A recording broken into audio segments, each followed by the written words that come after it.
Assalamualaikum warahmatullahi wabarakatuh. Halo Milanisti, selamat datang di channel AC Milan News. Kami akan membahas seputar berita AC Milan. Tapi sebelum itu silahkan subscribe, like, dan share berita ini kepada Milanisti di seluruh dunia. Dan mari kita simak Forza Milan. AC Milan tidak akan melakukan investasi besar di bulan Januari. Laporan dari Italia mengungkapkan jika AC Milan diperkirakan tidak akan melakukan transfer besar pada jendela transfer Januari dan sebaliknya akan mencari peluang yang tersedia.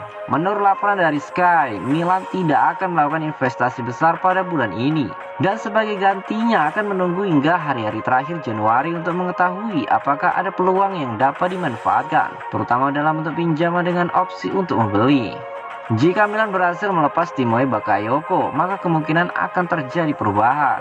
Tetapi saat ini ia adalah satu-satunya pemain yang akan keluar dari klub. Bakayoko menarik minat dari Galatasaray dan Nottingham Forest dari Premier League, meski belum ada tawaran yang datang untuk pemain Prancis tersebut. Oleh karena itu, Paolo Maldini dari Kimasar akan menunggu pasar dan mengincar tanggapan yang tepat dari pemain yang ingin memperbaharui kontrak. Kapan Giroud akan mendatangani kontrak barunya?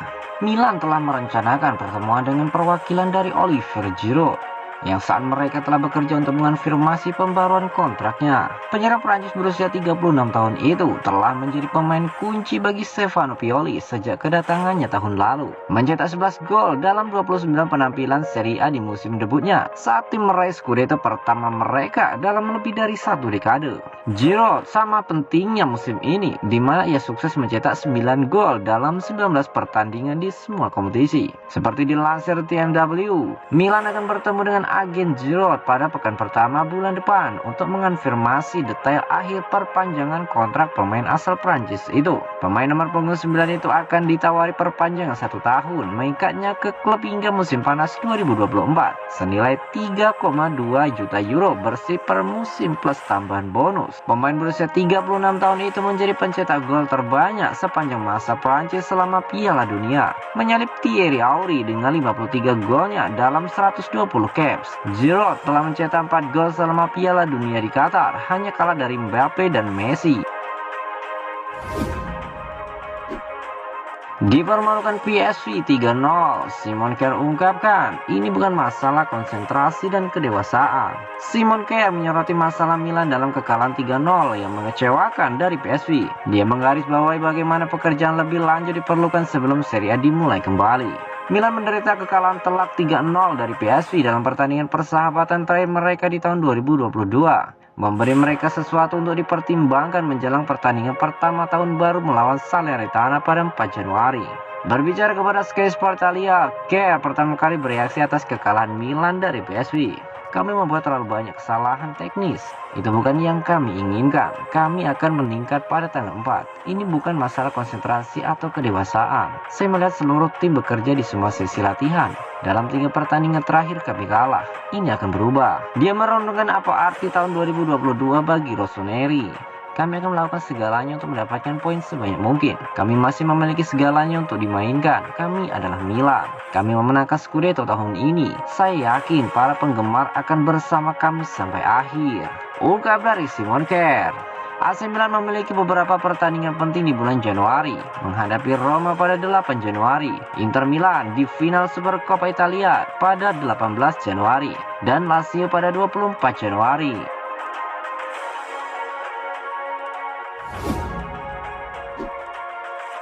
Seedorf ungkapkan, dengan Maldini, Milan akan membangun budaya pemenang. Mantan gelandang AC Milan, Clarence Seedorf, menyatakan rasa frustasinya atas kurangnya kesempatan melatih yang ditawarkan kepadanya dari klub Serie A. Sang legenda juga turut menyinggung tentang budaya kemenangan Rossoneri. Seedorf menghabiskan 11 tahun karirnya di Serie A dan terakhir menjadi pelatih kepala tim nasional Kamerun, meninggalkan pekerjaannya pada 2019. Sebelumnya, ia bekerja dengan Deportivo La Coruna, Shenzhen, dan Milan. Sebagai pemain, Seedorf adalah salah satu gelandang terbaik di generasinya, memenangkan 2 Scudetto dan 2 gelar Liga Champions bersama Rossoneri. Berbicara kepada La Gazzetta dello Sport, Seedorf pertama kali membahas bagaimana kelanjutan Serie A setelah jeda Piala Dunia. Saya tidak membayangkan adanya pergolakan. Ini akan kurang berdampak daripada liga di Piala Dunia. Favorit bersiap dengan cepat, dan Jerman, Belgia, dan Argentina kesulitan di awal.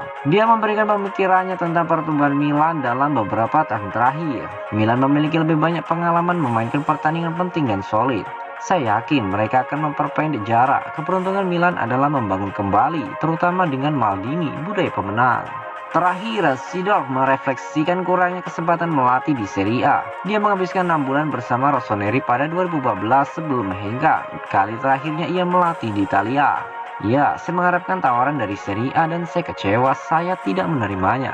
Saya tetap terbuka, saya ingin melatih lagi, tapi itu jelas bukan masalah. Tutup dari Clarence Seedorf.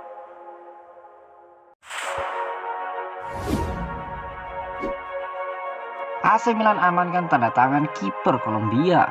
AC Milan resmi meminang kiper Kolombia, Davis Vazquez. Kepastian itu menjadi kejutan mengingat sang pemain sebelumnya tidak pernah dikaitkan dengan klub. Posisi penjaga gawang menjadi persoalan genting bagi juara bertahan Liga Italia ini. Pasalnya kiper utama Mike Maignan kerap didera cedera. Dalam beberapa bulan terakhir, Milan dilaporkan turun ke lantai transfer dengan beberapa nama dikaitkan seperti Marcos Portiello dan Guglielmo Vicario. Namun pakar transfer Gianluca Di Marzio dilansir Sempre Milan menyatakan Milan telah meresmikan perekrutan secara permanen Davis Vazquez dari tim Colombia Guarani. Kesepakatan dengan pemain berusia 24 tahun itu dipimpin oleh pembantu bakat Geoffrey Moncada dan pembiayaan Davis Vazquez dinilai relatif murah. Sang kiper akan menjalani tes medis besok dan akan kembali ke Amerika Selatan. Ia akan menempuh perjalanan kembali ke Italia lagi pada 10 Januari 2023. Laporan lain menunjukkan Milan juga tengah berupaya mewujudkan kesepakatan dengan winger kanan milik klub Brasil Santos, Angelo Gabriel. Mengingat penampilan inkonsisten Junior Mesias serta Alexis Saelemaekers, Milan terus dikaitkan dengan beberapa penyerang sayap seperti Hakim Ziyech. Dilansir dari L'Equipe, Paolo Maldini dan Ricky Massara telah melayangkan tawaran sekitar 15 juta euro untuk mendaratkan Angelo Gabriel. Gabriel sendiri masih berusia 18 tahun dan sudah memainkan 97 penampilan bersama Santos sebagai penyerang sayap kanan. Negosiasi masih terus berlanjut karena kesepakatan antara kedua tim dan pemain belum tercapai.